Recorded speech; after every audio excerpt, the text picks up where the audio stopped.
practice. I ain't gonna lie. I mean, I struggle with a lot of the same stuff. Just about every guitarist struggles with. I feel like, yeah, everyone just kind of fell off the radar, right?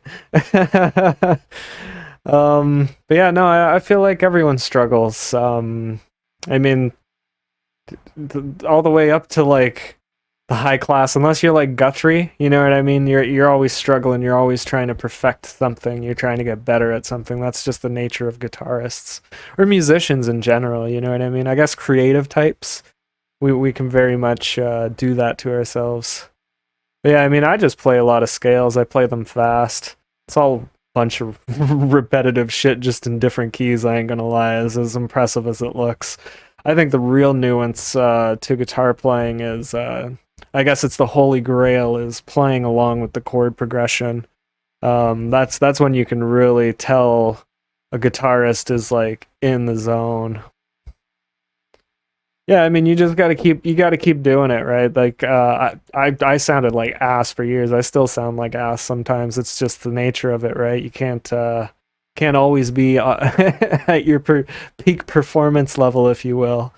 There's some days where I'm just like, oh man, why did I even pick up the guitar? And then there's other days where I'm like, yeah, I feel like a rock star. I'm playing so well. It's just, did I eat my Wheaties that morning? I guess that's kind of one of those things, right? Outside of that, it's like the 10,000 rule, 10,000 hour rule. Like you gotta, the more time you put into it, the better you get at it. It's like anything, right? Eventually it becomes muscle memory, and I mean, you don't necessarily have to learn theory and all that kind of stuff, but it definitely helps. But it can also be a creative block, in my opinion. It depends. You gotta kind of pick and choose what you want to learn. If you jump deep into the rabbit hole, all of a sudden you start thinking of it kind of like rules.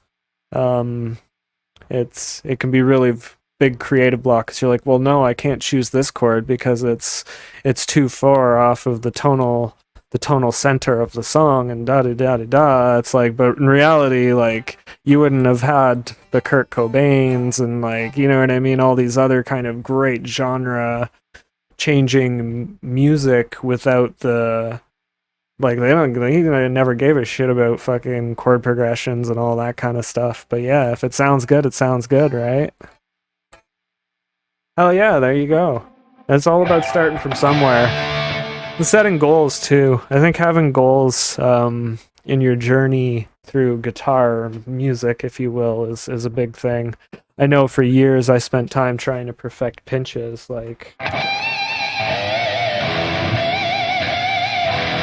just being able to do that on command was such a big feat to try to figure out, in my opinion.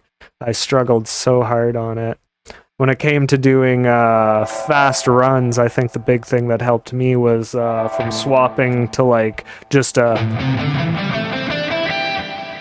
going a 3-note pattern. I feel like 3-note patterns just worked better for the way that I think in my head. So when I switched to 3-note patterns, I feel like my fingers were able to kind of just glide relatively easily in that pattern, because it was something that I wanted to do, because I don't know. But yeah, anyways, enough of my guitar jibber jabber.